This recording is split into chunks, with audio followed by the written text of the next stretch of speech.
রাধে রাধে বন্ধুরা, আজকে আমি তোমাদের দারুণ স্বাদের একটা মিষ্টি বানিয়ে দেখাবো। তালের মিষ্টি বানিয়ে দেখাবো। চলো বন্ধু, বানিয়ে দেখাই তোমাদের। প্রথমে 1 কাপ সুজি নিয়েছি, 1 কাপ সুজি নিয়েছি আর পৌনে 1 কাপ আটা নিয়েছি, 1 কাপ পরিমাণ চিনির গুঁড়ো, এলাচকে ফাটিয়ে তার বীজগুলো বের করে নিয়েছি, এতে দিয়ে দেব। কিছু পরিমাণ সাদা তেল দিয়ে দেব, 1 চামচ ঘি দিয়ে দেব। এবারে ভালো করে মিক্স করে নেব।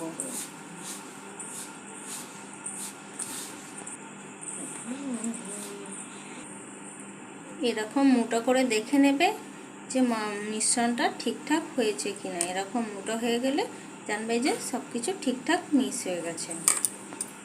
এবার এই তালটাও এর সাথে মিক্সড করে নেব, ভালো করে মেখে নেব।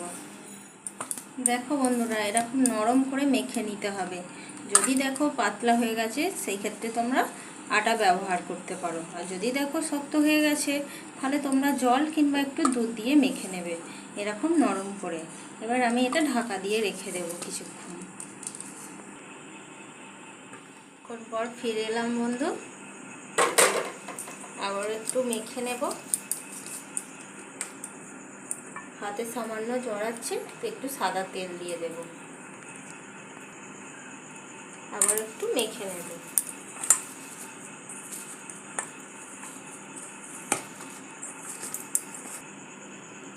আর হাতে জড়াচ্ছে না। এবার এটা আমি মিষ্টি বানিয়ে নেব গোল গোল করে। এরকম একটু অল্প করে নিয়ে হাতে তালুতে নিয়ে গোল গোল পাকিয়ে নিতে হবে।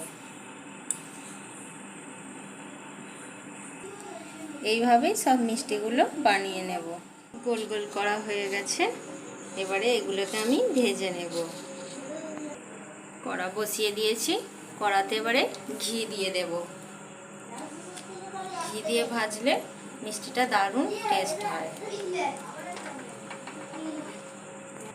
তোমরা চাইলে সাদা তেল দিয়েও ভেজে নিতে পারো। হালকা গরম তেলে এটা ভেজে নিতে হবে। বেশি গরম হলে কি হবে, মিষ্টিটা ওপরটা লাল হয়ে যাবে, ভিতরটা কাঁচা থেকে যাবে।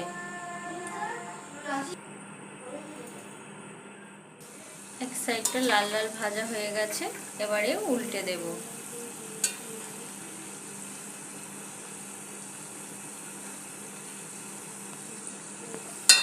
এরকম মিষ্টি বানিয়ে তোমরা 15 দিন থেকে 20 দিন পর্যন্ত তোমরা রেখে দিতে পারো, কিচ্ছু হবে না। এরকম লাল লাল করে ভেজে নিতে হবে। ভাজা হয়ে গেছে, তুলে নেব।